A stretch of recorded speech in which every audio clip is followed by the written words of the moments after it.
you doing?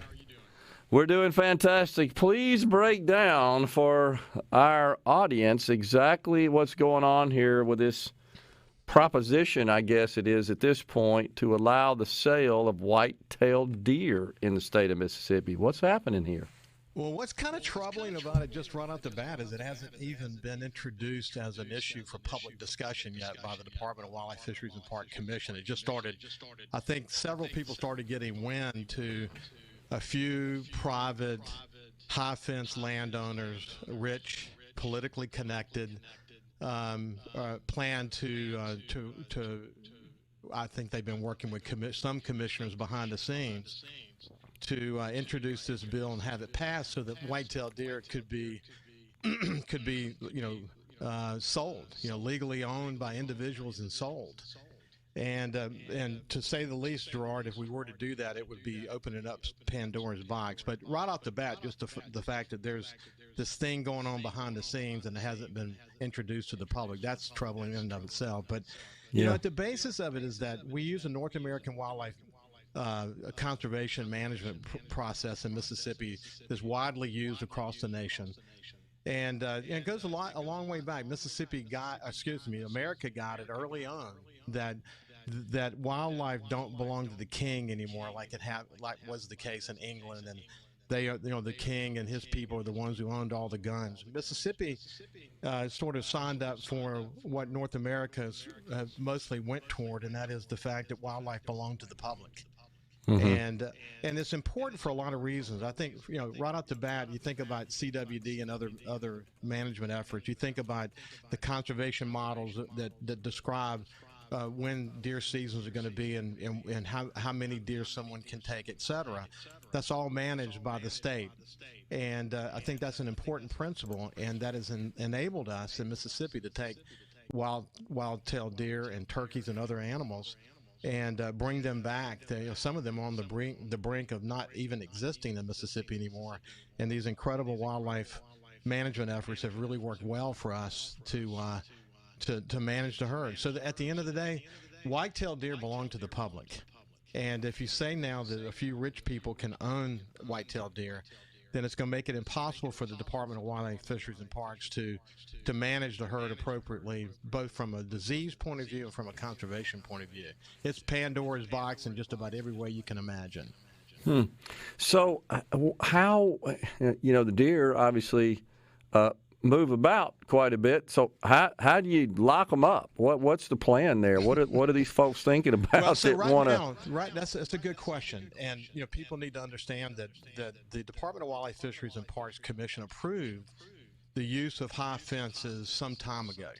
But it's important also to realize that there was the reason for doing it was to better manage the deer that were on their land. If you had high fence, and there are about 125 permanent high fence enclosures in Mississippi. And I should also point out, and I'm starting to get a lot of inside information from people, lots of people concerned about this, both inside the department and outside the department. One of the points they wanted me to really understand is that 99% of the enclosed properties, the owners of those properties, are not behind this effort to sell deer. It's only a few of them. But but even the deer that's inside these enclosures belong to the public, and that's a really important distinction. Interesting. So, what was there? It's my understanding, Ricky, that there was request made for opinion, right, with the Attorney General on this matter. That maybe they issued an opinion that is in direct conflict with a previously issued opinion under a prior Attorney General. Is that correct? And that's right. And Lynn Fitch will be quick to tell you that it's not necessarily unusual for the current Attorney General's office to issue opinions that differ with, say, the opinion that Jim Hood had done before.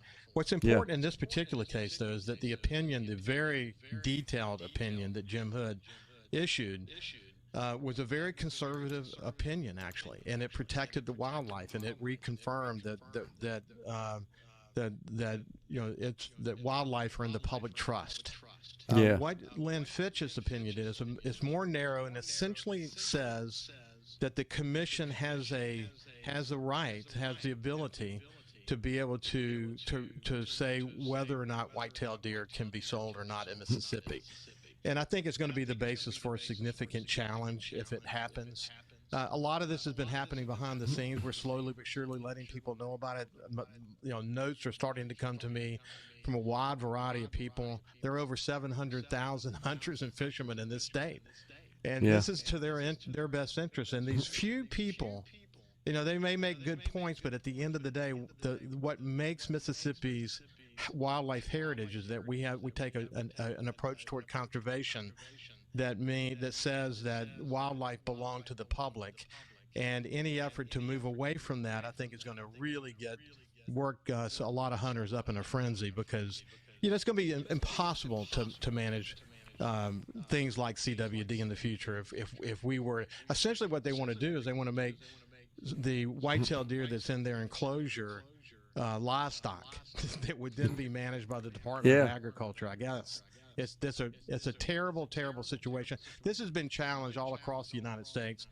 Texas has been challenged many times. The state Supreme Court in Texas has ruled that the white-tailed deer belong to the public.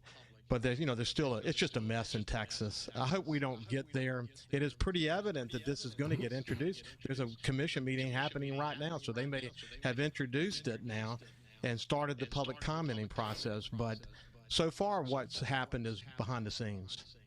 Yeah. So, Ricky, is this something that requires action by the legislature, a law to be passed, or can this be just handed down, adopted as a rule by the Department of Wildlife and Fisheries?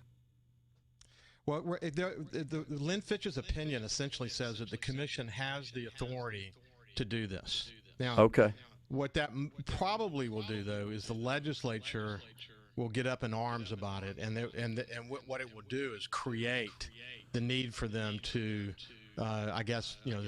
pass a new law. But it's unfortunate, though. You would hope that the commission of the Department of Wildlife, Fisheries, and Parks would sign up for the fact that the North American Conservation Wildlife Management approach has been one of the reasons that Mississippi is the capital of the outdoors in America. And why would we do anything to undermine that? And it would affect our outdoor heritage for many generations to come, just because a few rich guys with enclosures want to be able to sell the deer for hunts or to canned hunt operations. By the way, that opens up a whole nother Pandora's box that I don't think give hunters a good name, and that is going to kill deer or any other wildlife inside enclosures. And so that'll end up being discussed, and we're going to find out who are these people who want to be deer kings in Mississippi. We will soon know who they are. I've heard several names, but we'll know who they are. And we can understand what their intentions are. And I don't think we need deer kings in Mississippi. That's, at the end of the day, I think that's kind of where this conversation is headed. Well, if the AG has said the commission is vested with this authority, my concern would be that maybe some of those people who seek this or have a vote there on the commission. Oh, there's no doubt about it. What I'm hearing about how politically connected they are, they're major contributors on a number of fronts. That's how you get on the board, on the commission, though, Ricky. I'm sorry. That's how it works. I mean, the governor has the scepter, essentially, and that's how that works. That they want to make our wildlife the king's deer as opposed to the public's deer. And the Pandora's box this will open up is something that Mississippi doesn't need to be dealing with right now. We don't need hunters fighting hunters. We don't need outdoorsmen fighting outdoorsmen. We're living in an anti-hunting world right now. And some have argued that the North American conservation model has been one of the, Aldo Leopold is the father of that. The reason we've been so successful in fending off anti-hunters is because of this conservation model that we all support. So, we're going to have all those debates, and it's going to be ugly, and the ethics behind hunting canned hunts and all of that. I just hope we don't go there, but it's pretty clear we are headed there. Wow, we certainly hadn't heard the last of this, and Ricky, we appreciate you coming on Middays and breaking it down for us, and we'll be tracking it and look forward to you updating us on it as well. I know you'll be talking about it on SuperTalk Outdoors as well. So this is a big thing people in Mississippi need to know about. Appreciate you coming on, Ricky. Good to see you. Thanks for your interest, my friend, and thanks for the great job you continue to do. Merry Christmas, my friend. Oh, thank you. Merry Christmas.